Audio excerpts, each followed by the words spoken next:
Bumiyahe na po patungong Las Vegas si Manny Pacquiao para sa bakbakan nila ni David Diaz na tinaguriang lethal combination.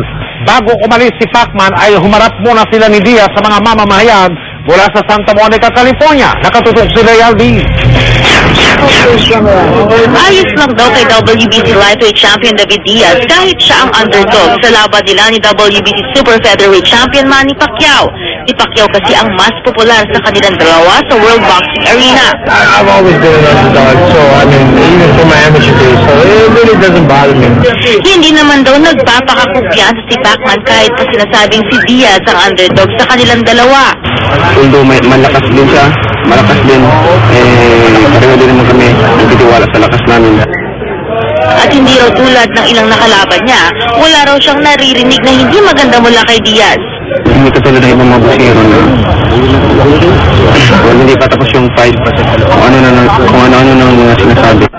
Itinuturing ng mga boxing expert na malaking break sa career ni Diaz ang laban nila ni Pacquiao.